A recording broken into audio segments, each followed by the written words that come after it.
Hello again, I'm Tim Baldridge, and this is the app developer update for the Nexus Mods app for July 2025. A couple of cool features, actually several cool features I want to show you this time around. It's kind of a feature-full update, which is nice. Sometimes we have updates that are just bugs and talking about meta issues around how you develop an app, and today it's really more focused around the features that we're delivering.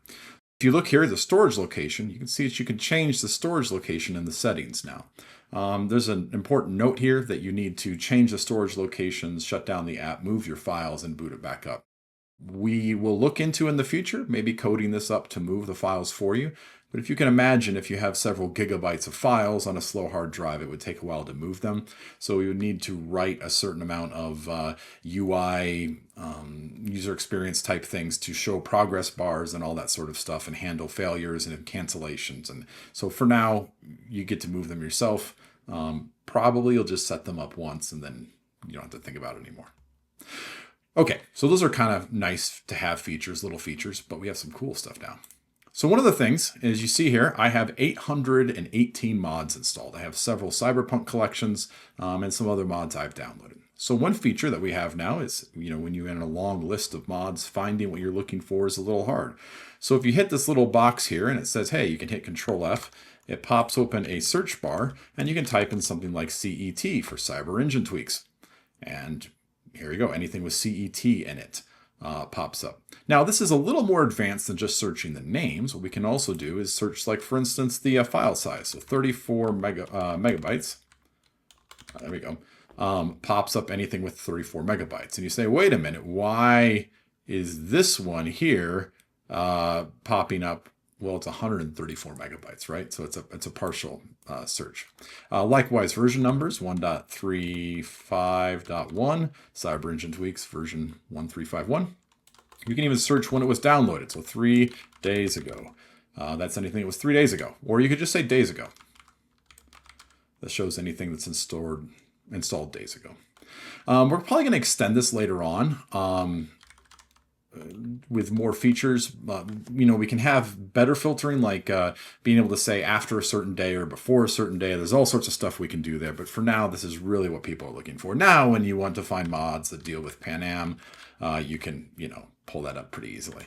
Or, any other character you want, Johnny or something. Excellent. Something else. As you see here, we see new collections. So one of the visions we've had for the app from the very beginning is that we want to encourage thinking about collections of mods. And really, this is just about organization and that sort of thing. Like, we'd love to be able to have sets of mods, like a foundational collection and a texture pack and a gameplay overhaul, and you can combine them and that sort of thing. But really, building collections into the app at a more fundamental level is just a great way to organize things. So you always start with a collection called My Mods. It even says collection My Mods. These are where all the mods go by default. But now you can add a new collection. So we're going to call this Tim's Fantastic Collection.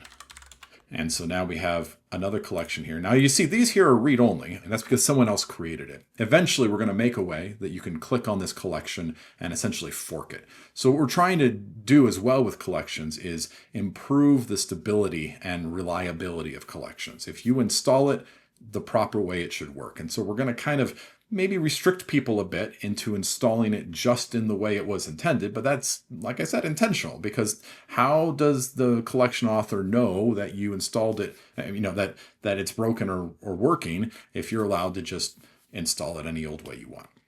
But if you come here to Tim's Fantastic Collection, you'll see that, this is not read-only. We can change things. So we're going to go back to the library, and we're going to, now this UI we're working on. So all the UI you see here, we are releasing in the next update, but it is a little work in progress. So this, everyone admits, is a little clunky, but we'll improve it over time. So we're going to click Tim's Fantastic Collection. This is where installation is going to go to.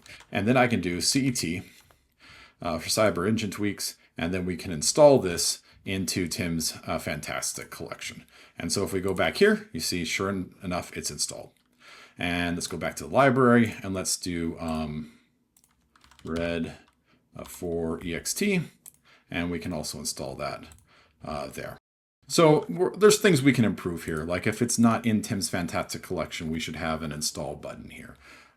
But for now, we can just click them and continue from there. So let's do archive Excel, and we're going to install that, and then tweak Excel and install that as well.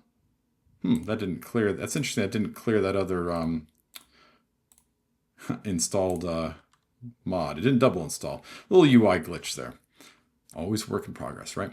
Okay. So now, if you've gone into your settings, and this is a experimental setting, so warning, it's not supported. Come say, I mean, we'd love to hear bug reports, but like you should expect it to maybe break, right? But we're gonna do something cool here. So you hit share, and we're gonna make an unlisted collection, and we hit publish. Let it run for just a second. Right now it's communicating with the servers. Obviously, this is another thing we need to improve, but eventually we get this. Hey, your collection is now published. Let's view that page. On the Nexus, we now have Tim's collection, right? And I could go and add my pictures and all my metadata, but this is a legit collection on Nexus Mods. So now let's say, hey, all right, we got all these installed. Let's add AMM. And we go here, so we have appearance mod menu, and then we're like, you know what?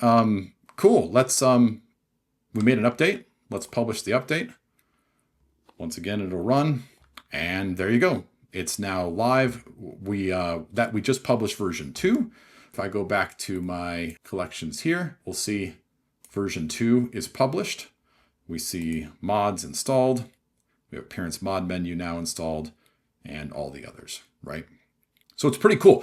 That's how quickly you can create and share a collection. And if you see here, we have visibility. I can take and put this as listed and publish. So as you see here, it says listed. So pretty cool feature. We'll add the ability for you to like download this collection onto another computer and say, hey, I'm the author, so I should be able to edit it. And so we'd remove that read-only constraint on the collection. But that's one of the big things we've been working on lately is collection creation. And we're really happy to see it, getting it into your hands so you can do some testing and playing around with it. But that's pretty much what I have to show you today. Being able to move your archive location, searching, and collection creation. So thank you so much for watching, and I'll see you again next month.